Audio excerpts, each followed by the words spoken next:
entendiendo el don de profecías en la Iglesia Adventista del Séptimo Día. Es el tema que hemos estudiado el día de ayer y que hoy tenemos una segunda parte. Estudiamos la declaración de la Iglesia con respecto a ella.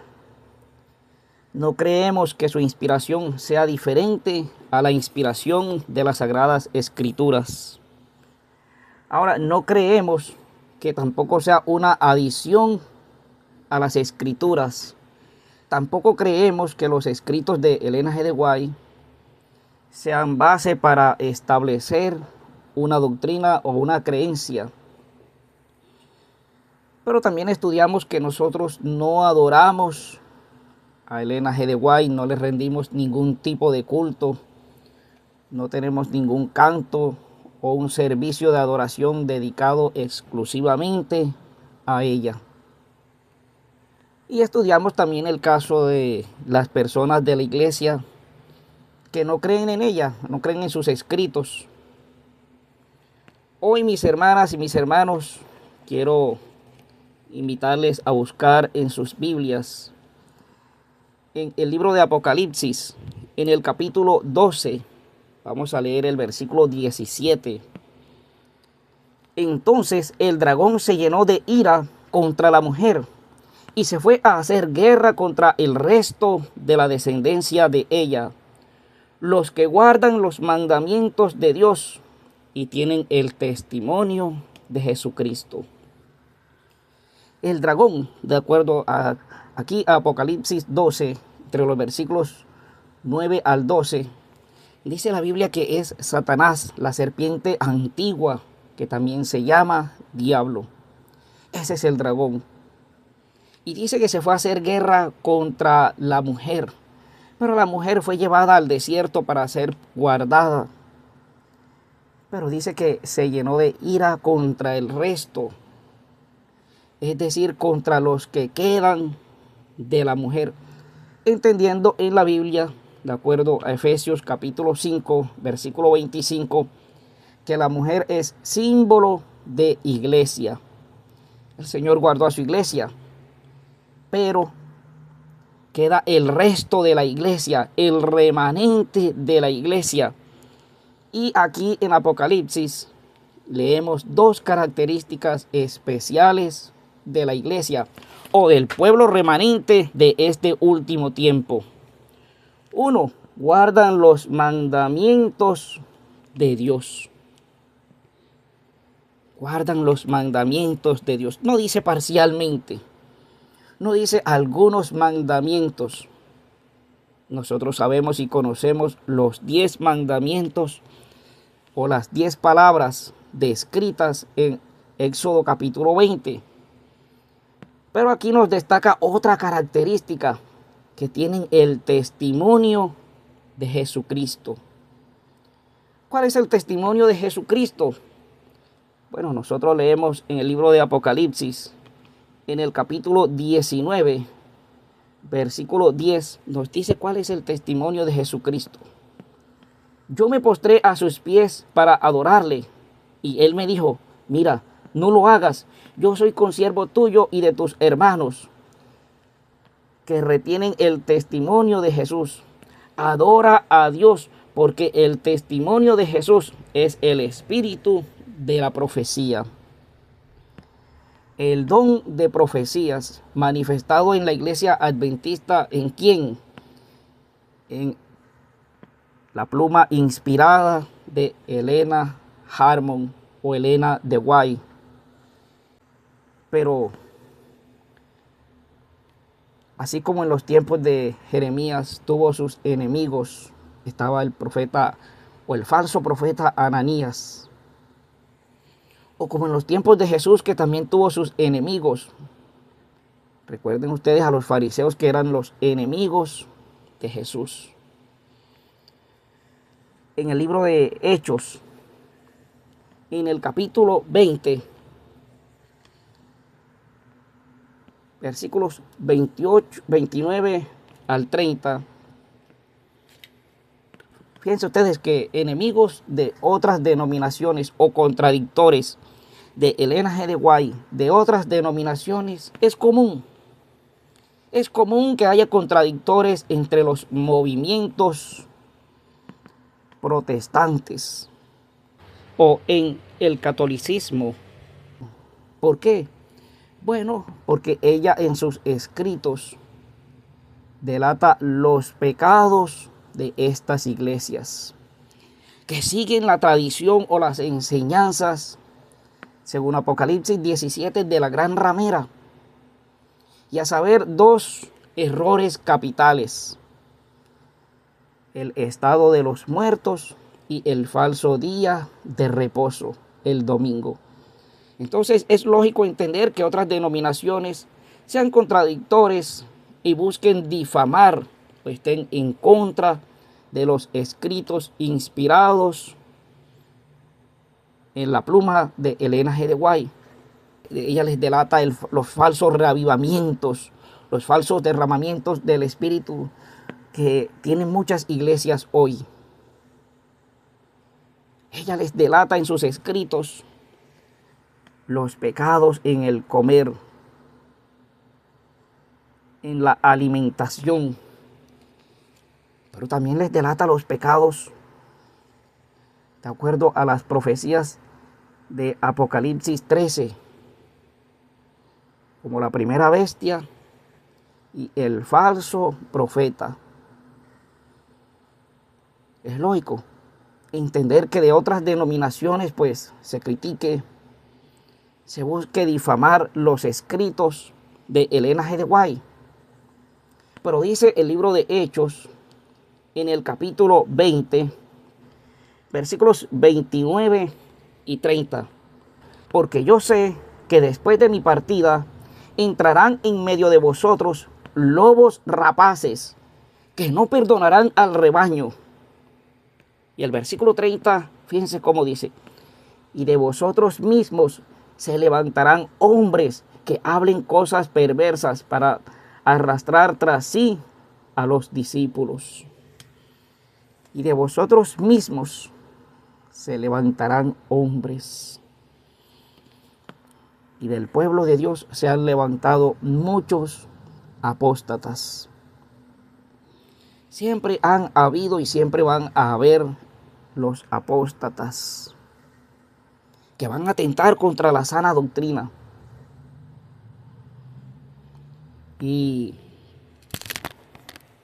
en la iglesia se han levantado muchos. Pero quiero mencionar el caso de un hombre, Walter T.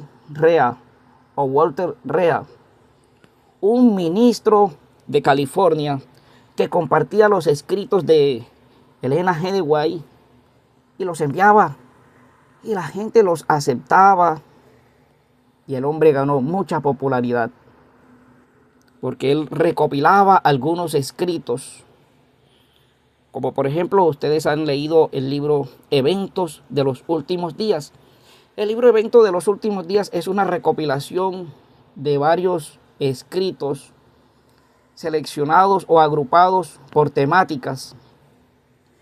Lo mismo que el Ministerio de Curación, son una selección de escritos publicados por temática. Bueno, este hombre hacía lo mismo y el hombre logró tanta fama que publicó un libro con los escritos de Elena G. de White.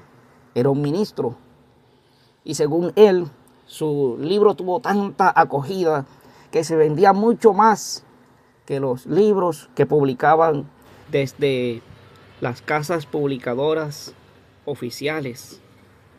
Así que según él se acercaron a él y le dijeron que eso estaba bien, pero que debía mantener un bajo perfil, según él. Luego viajó a Orlando y en Orlando le regalaron un libro. Al parecer ese libro no era de Elena G. de White.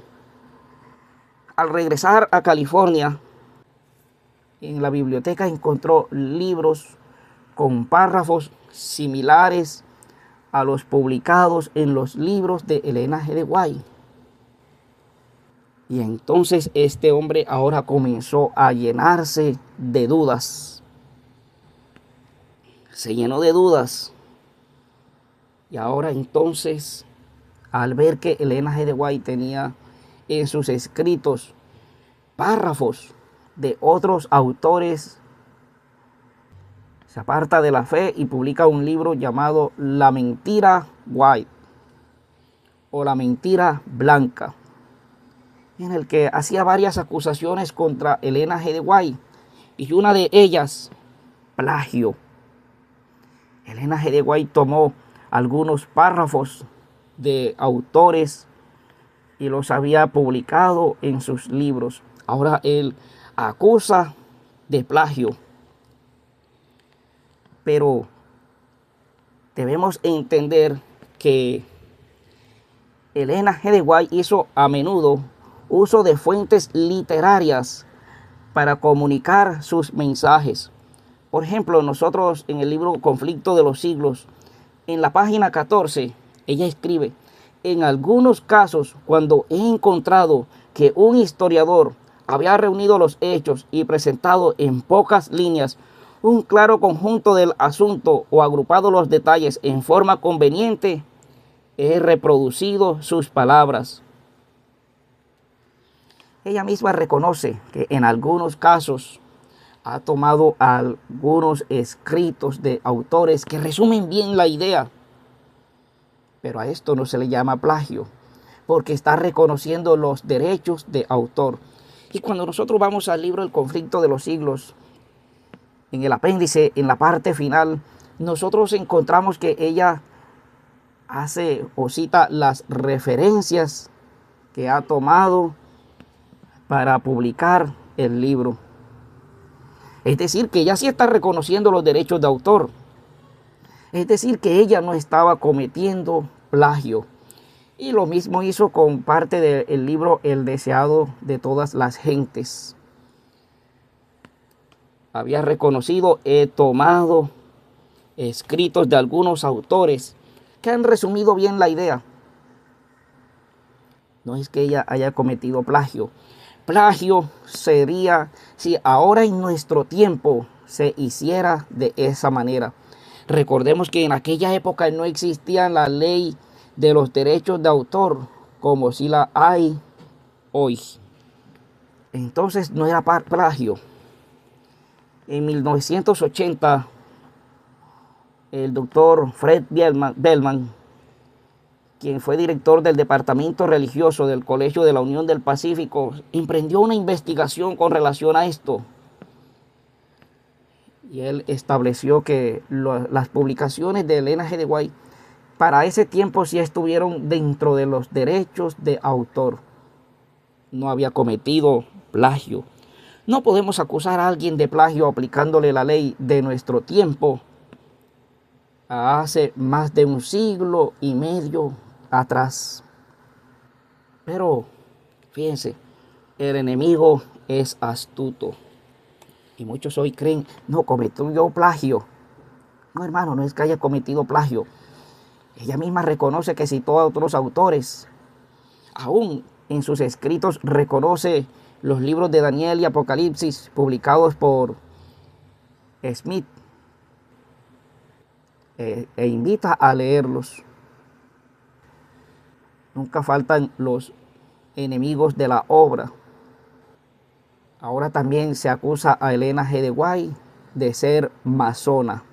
Guillermo Miller, antes de ser adventista, fue masón. Él era de la masonería. Pero cuando él regresa de la batalla o de la guerra civil, al ver que había sido guardado y protegido por Dios, él quiere demostrar a sus amigos que sí existe Dios, porque ellos no creen en la existencia de Dios. Y es cuando él se dedica a estudiar las Escrituras para demostrar que sí existe Dios. Y es cuando él entonces descubre la profecía de Daniel 8:14. Luego de esto abandona la masonería. A Elena G. de White también se la acusa entonces de ser masona. ¿Y por qué se le acusa de masonería a ella? Hermanos, porque en la tumba de Elena G. de White no había una cruz. O no hay una cruz, hay un obelisco. Y decían, bueno, ahí tienen la prueba, un obelisco en la tumba de ella, que era el símbolo utilizado por los masones. Pero, alto allí. Resulta que en la masonería no se admitía mujeres. No admitían mujeres en la masonería, por lo tanto ella no pudo haber estado metida en eso. Pero aparte de eso, para entrar a la masonería se debía ser una persona pudiente. Y ni ella ni su familia eran gente pudiente. Las pocas cosas o el poco dinero que les entraba, muchas veces lo gastaban en las publicaciones. Y a veces quedaban sin alimento por darlo a la publicación, a la imprenta, para publicar las verdades. Entonces, ¿por qué un obelisco en la tumba de Elena G. de White? Mis hermanas y mis hermanos, la familia dice, no fuimos nosotros. En la iglesia de ese tiempo también se dijo, no fuimos nosotros. Una visita al cementerio da a conocer la razón por la que hay un obelisco. Porque así como en nuestro tiempo, en un cementerio, en las tumbas hay una cruz. En aquel tiempo en las tumbas no era una cruz, era un obelisco. Y hoy se le puede sepultar a una persona y colocar una cruz, sea o no sea cristiano, sea creyente o sea un incrédulo o, por así decirlo, un ateo. Le pueden colocar una cruz a un ateo, sí, pero no por eso ese ateo era cristiano o creía en Dios. Y fue lo que sucedió con ella. Todas las tumbas de ese cementerio tienen obelisco. Y lo mismo hicieron con ella. No se sabe si fue un obsequio de alguien o si alguien lo mandó a poner. O simplemente fue cosa o parte de allí de los que administran en el cementerio. Pero el enemigo es astuto, hermanos. El enemigo es astuto y busca criticar, busca difamar el don de profecías.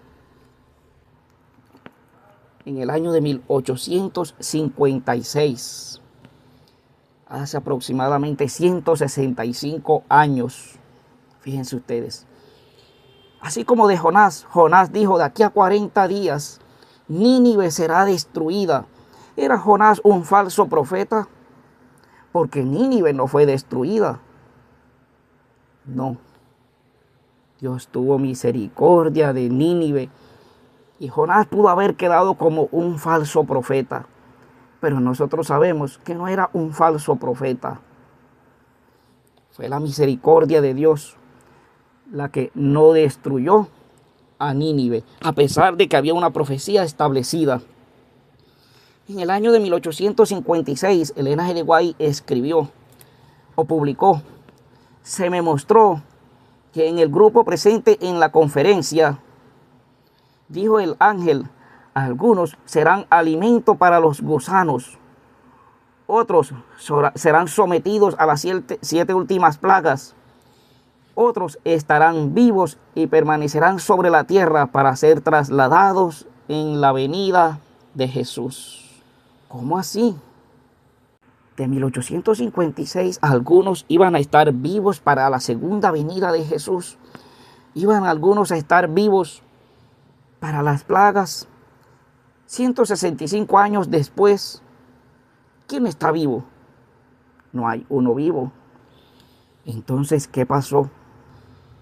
Dios, mis hermanas y mis hermanos, sacó al pueblo de Israel de Egipto. Y el propósito del Señor era llevarlos a la tierra de Canaán, a la tierra prometida, prometida a Abraham y su descendencia. Pero esos que habían salido de Egipto para entrar a la tierra prometida, no entraron. Permanecieron 40 años vagando en el desierto hasta que murieron sin entrar a la tierra prometida. Mis hermanas y mis hermanos, ¿qué escribió Elena G. de White después de esto? Durante 40 años la incredulidad, la murmuración y la rebelión impidieron la entrada del antiguo Israel en la tierra de Canaán.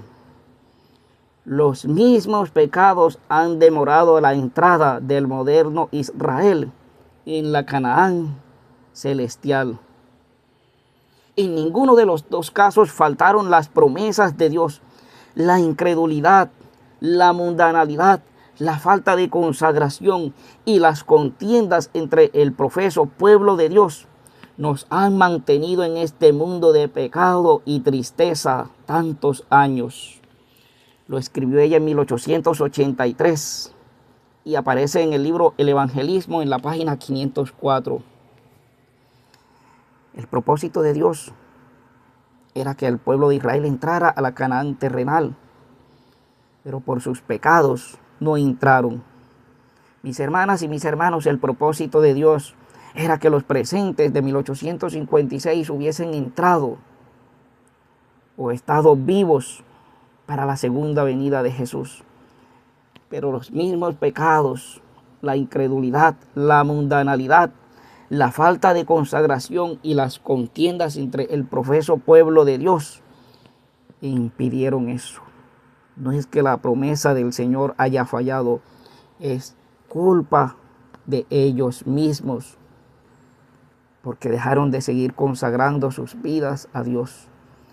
Y quizás porque hoy la segunda venida está demorada, puede ser por culpa tuya o por culpa mía. Porque no es que el Señor haya retardado su promesa como algunos la tienen por tardanza, no, sino que el Señor es paciente esperando que ninguno se pierda, sino que todos procedan al arrepentimiento, escribió el apóstol Pedro.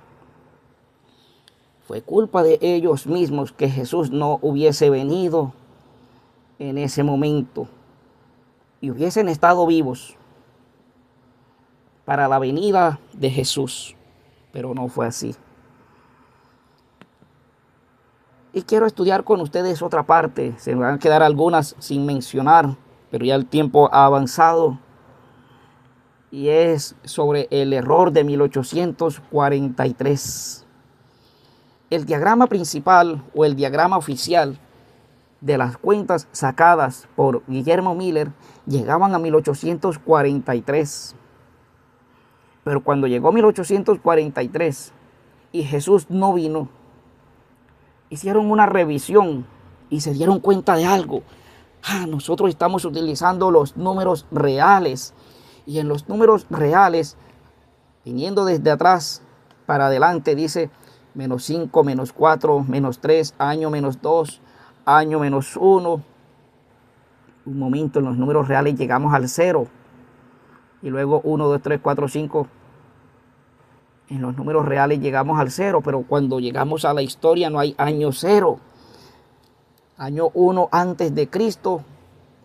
Y luego enseguida al día siguiente, año 1 después de Cristo. No había año 0. Ahora entonces ellos suman ese año 0. Y ahora es cuando se establece 1844.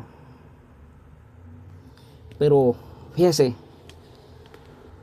Elena G. de White escribió que había visto que el diagrama de 1843 fue dirigido por la mano del Señor y que no debe ser alterado, que las cifras eran como Él las quería y que su mano cubrió y ocultó esa equivocación de la vista de los hermanos. Ella dice, la mano del Señor permitió u ocultó el error de ese año, el año 0. Algunos entonces dicen, sí, la mano de Dios cubrió el error de 1843. Y fíjense ustedes que ella escribió que la vista de ellos fue velada para no ver ese error. Así como ustedes recuerdan que los dos apóstoles iban camino a Emaús, y dice la Biblia que la vista de ellos estaba velada y no se dieron cuenta que el que caminaba al lado de ellos era Jesús, hasta que Jesús se les reveló y ahora sí reconocieron a Jesús. Eso nosotros lo podemos leer en San Lucas capítulo 24, versículos 16 en adelante. O como el caso que dice las Escrituras, Faraón, dice la Biblia que el Señor endureció su corazón, pero hay otro pasaje en el libro de Éxodo donde dice que el corazón de Faraón se endureció. No es que sea contradicción, Dios permitió. Ahora, no es que los discípulos no hayan visto a Jesús, Dios les veló la vista. Ahora ella dice, lo mismo sucedió con el error de 1843. Dios tapó el error para no darnos cuenta, pero las cuentas estaban bien establecidas, bien sumadas. Pero Dios cubrió el error para no darnos cuenta. ¿Y por qué? Bueno, nosotros leemos en el libro de Apocalipsis, en el capítulo 10, donde se le da a Juan a comer del librito, y el librito le fue dulce, pero luego le fue amargo. Y te es necesario que prediques de nuevo. Mi hermana, mi hermano, era necesario el error para que se predicara de nuevo. Muchos no estaban en la iglesia o en ese tiempo porque amaban al Señor. Era por temor a ser destruidos, por temor a perderse, mas no por amor. Y por eso el Señor cubrió el error. Ahora, ¿y por qué más? Porque qué tal, mis hermanas y mis hermanos, si Guillermo Miller hubiese llegado predicando en el año de 1844. Jesús va a pasar del lugar santo al lugar santísimo. Prepárense. ¿Quién le va a entender ese mensaje a Guillermo Miller? Prepárense que el otro año Jesús va a pasar del lugar santo al lugar santísimo. Nadie le hubiese creído, nadie le hubiese aceptado. Era necesario el error para poder abrir los ojos. Y el Señor mismo había tapado con su mano el error para que nosotros entendiéramos que era necesario que predicásemos de nuevo. Hoy el Señor nos ha dado el don de profecía. Mis hermanas y mis hermanos, al igual que las Escrituras, hay cosas que debemos entender dentro de su contexto, teniendo en cuenta, así como la Biblia, el significado, el uso de las palabras, teniendo en cuenta, así como la Biblia, el uso histórico, lo que sucede de acuerdo al contexto general como específico. No dejemos que el enemigo siembre dudas en nosotros. No dejemos que el enemigo, con sus falsos agentes, sus falsos profetas, quieran hacer que tú y yo dejemos de creer en el don de profecía. Sin profecía, el pueblo se desenfrena. Ese fue el título del hermano Daniel en su meditación. Y es un título muy adecuado. Por algo el Señor nos ha dejado el don de profecía para este último tiempo, para guiar a su iglesia.